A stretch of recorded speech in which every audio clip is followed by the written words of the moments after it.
Ghana పార్టీలు కావాలి. వాళ్ళెవరు ఈరోజు రాష్ట్రం చూస్తున్నారు, మీరు చూస్తున్నారు, మనం అందరం చూస్తున్నాం. అంటే వైఎస్ఆర్ కాంగ్రెస్ పార్టీలో స్ట్రాంగ్ పర్సన్ ఎవరన్నా ఉన్నారు అంటే పర్టికులర్గా కమ్మ సామాజిక వర్గం నుంచి కొడాలి నాని అంత స్ట్రాంగ్ పర్సన్ ఎందుకు అయ్యారు అంటే చంద్రబాబు నాయుడిని ఆయన ఫ్యామిలీని ఇష్టం వచ్చినట్టు రోజు బూతులు తిట్టడం వల్ల. సో అదే సామాజిక వర్గానికి చెందిన మీరు ఆ బూతులు తిట్టడంలో ఫెయిల్ అయ్యారు, అది మీకు చేత కాలేదు. అంటే చేత కాలేదంటే కొన్ని విలువలకు కట్టుబడి ఉన్నాం, కొన్ని పద్ధతుల్లో ఉన్నాం.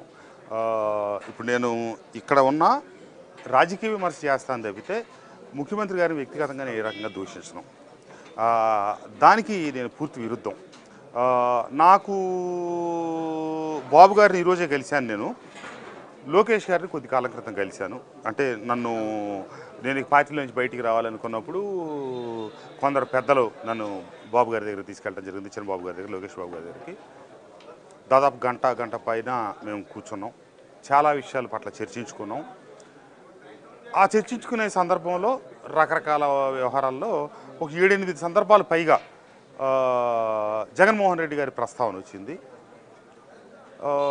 దురదృష్టకరం ఏంటంటే చిన్న వయస్కుడైనప్పటికీ తనని అంత వ్యక్తిత్వ హననం చేస్తా అతనికి ఎన్నో పర్యాయ పదాలు పెట్టి వాటి ద్వారా మనం పైశాచికానందం పొందే వైఎస్ఆర్ కాంగ్రెస్ పార్టీ అధినాయకుడి గురించి తను 8 సార్లు 9 సార్లు లేకపోతే 7 సార్లు 9 సార్లు కూడా జగన్మోహన్ రెడ్డి గారు అనే సంబోధించాడు తప్పితే ఒక్కసారి కూడా జగన్ రెడ్డి లేకపోతే అస్సలు ఒక్క పదం కూడా తగ్గి పాపం తను మాట్లాడలేదు.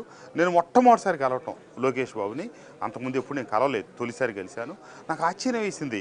మా నాయకత్వం, మా పార్టీ ఇప్పుడు దాకా ప్రొజెక్ట్ చేసినది, చూపించింది క్యారెక్టర్ ఏంటి, ఈరోజు మనకు బయటికి కనిపిస్తున్న క్యారెక్టర్ ఏంటి అన్నది నాకు టోటల్గా అంటే ఇక్కడ కొన్ని బ్రాకెట్లు కొన్ని గతాలు కూడా నా మధ్యలో కూడా మెదిలినాయి. ఎందుకంటే మైలవరం నియోజకవర్గంలో ఒక కోణం అంతా వసంత కృష్ణప్రసాద్ ఏంటంటే, లేదా నందిగామ నియోజకవర్గంలో వసంత కృష్ణప్రసాద్ ఏంటంటే పుట్టినప్పటి నుంచి చూసిన నా వాళ్ళకి లేదా గత 6 సంవత్సరాల నుంచి చూసిన మైలవరం వాళ్ళకి ఒక వర్గం నా మీద బ్రాండ్ వేసి చూపించడమే నా వ్యక్తిత్వాన్ని. నా వ్యక్తిత్వం ఏంటనేది నేను చెప్పుకునే పని లేదు. వసంత కృష్ణప్రసాద్ నా కాళ్ళు పట్టుకుంటే పార్టీలో చేర్చుకున్నా, లేదా వసంత కృష్ణప్రసాద్ ఇట్లా అంతేగాని వసంత కృష్ణప్రసాద్ని తనేదో కోణంలో చూసి ప్రొజెక్ట్ చేయటమే కానీ రియాలిటీ అనేది లేదు. ఆ విషయంలో లోకేష్ గారిని చూసాక నాకు మరోసారి నిరూపణ అయింది.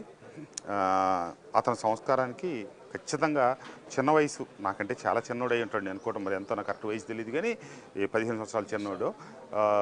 ఆ మాటకు వస్తే జగన్మోహన్ రెడ్డి గారు కూడా నాకంటే 2 సంవత్సరాలు 2.5 సంవత్సరాల పైన చిన్నవాళ్ళు.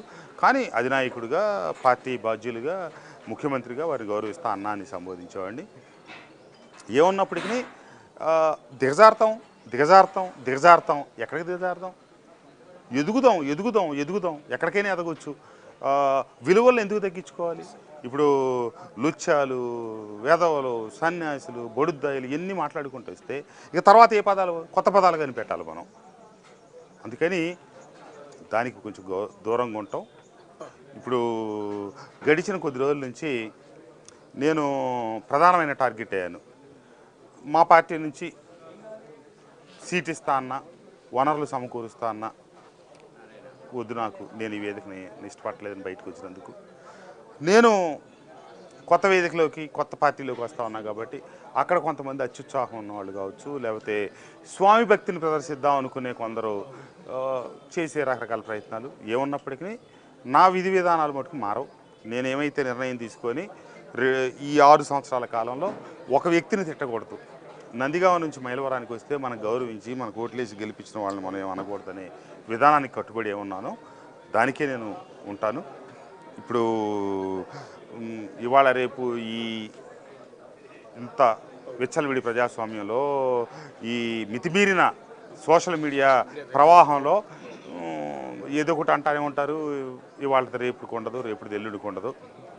ఏమైనా మనం స్థిరంగా ఉండాలి కాబట్టి నన్ను ఎవరైనా అన్నా అవన్నీ నేను పట్టించుకోను. కలిసే వెళ్తాను, కలిసే ప్రయాణం చేస్తాను. మీరు తెలుగుదేశం పార్టీలో చేరుతున్నారేమో కానీ మైలవరం నుంచి